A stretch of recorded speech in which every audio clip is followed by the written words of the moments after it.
Hello everyone, today we'll be redesigning Camie's hero costume from My Hero Academia. This was a subscriber's request and I can't wait to work on it.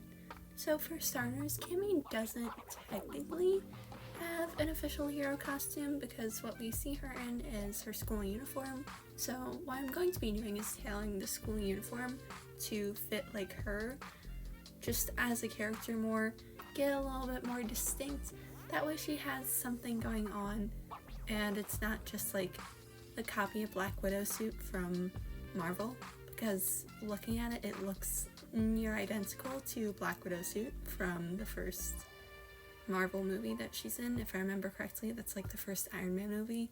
It literally just looks like that with like some added arm cuffs, a pair of cowboy boots, and like a little police hat. Like that's the best way I could put it, honestly, and that's me being a little bit generous.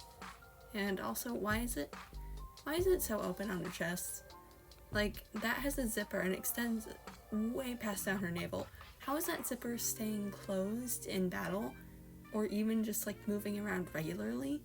Like, totally out of the realm when it comes to like just regular clothes. Zippers are not made like that, and I'm a fashion design student. I would know. Now all that preamble is out of the way, let's get to talking about the actual design. So first off, I gave her a belt because it's important that she has storage for something at least, because again, a lot of these heroes may need to carry around small medicine, they need to carry around radios, they might need to carry around like a bunch of different things. If they're being sent for reconnaissance, where do they put materials or information or things that they're going to bring back? So it's stuff like that that you have to consider, and for me it's like, okay, where can I put some storage on a hero costume? Because, again, they're gonna need that. So another thing that I added was this little jacket. I gave her a cropped jacket, and I thought it would be a fun little element just to throw in there, and I do plan on putting some color on there, but you'll see what color soon. So the things I kept her little, armbands, well, really exaggerated shirt cuts, that's the best way to put it, and I do like the way they look, but I shrunk them down just a little bit so that they would look a little more cohesive and less like a Party City addition to her costume, because we're also trying to make this look good. Her original costume, I do like some of the separate elements, but that's about it. If I'm being honest, it's not a bad design. All of these redesigns are just influenced by my own personal opinion and my education as a fashion design student in college. So, take my opinion with a grain of salt. Now with the boots, I do want to keep them exactly the same. I just shortened the heel just a little bit. It's really just a fashion design student me talking, where it's like, oh, they're really pretty heeled boots. I like these, we're keeping them. Not really practical, if I'm being honest, but she does have an illusion power, so it's long range, so that does help with justifying the boots. Now, I did remove the weird like collar necklace thing she's wearing around her neck. Honestly, it makes no sense for her costume, and I don't understand why it's there. It doesn't go with the overall look, number one, and also, it doesn't help her quirk, and number three, it just looks kind of weird, kind of out of place on like a high schooler. So instead, I ended up putting it on the belt, that way we could still have the little metal plating, because I did like that part. It was just, again, it looked weird on a high school student, and that's all I'm gonna say. Now, I did close up her suit, just because, again, impractical. She's in a job where she's going to be doing a lot of fighting, a lot of running. Just, this does not make any sense for her.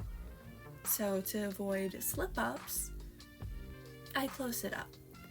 Now with the closures, I wanted them to match the belt a little bit, that way the design would be more cohesive. If I went with more circular buttons, that would look a little out of place, if I'm being honest. I did decide to keep the hat because I really do like the look of the hat. It's really fun, and I just think it's a really fun piece that I decided to keep. Now, I did change the color a little bit on the band of the hat, just because I felt like the orange was a little bit muted and I wanted something a little bit more eye-catching. So I changed it to a more bold red, and I matched that with the jacket. Now we have something that looks Camie, you know? We have something that's identifiable, and in character design you want something that not only is a little bit eye-catching, but you want something that's you can point to and be like, oh, that is that character's thing, you know? With Bakugo, it's like his arm gauntlets on his hero costume. You can point that and be like, that is Bakugo. With Uraraka, it's her little face shield and her boots. You can point to those and have it separate from Uraraka herself and be like, oh, that's Uraraka's boots and face shield.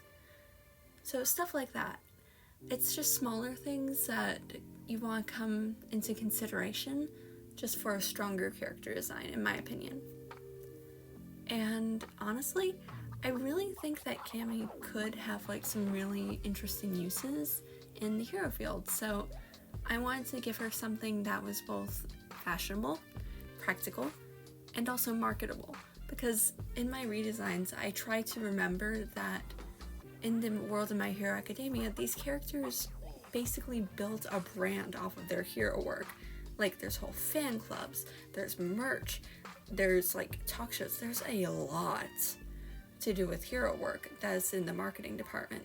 And just like, I wanted to give her like something to stand out a little bit more, and I think she does. And I hope you like the redesign. Let me know what you think in the comments. Like, comment, share, and subscribe because it helps support the channel, and I will see you guys next time. Bye! Sorry to interrupt, but I have an Etsy store. If you'd like to support the channel, you can get yourself some jewelry there.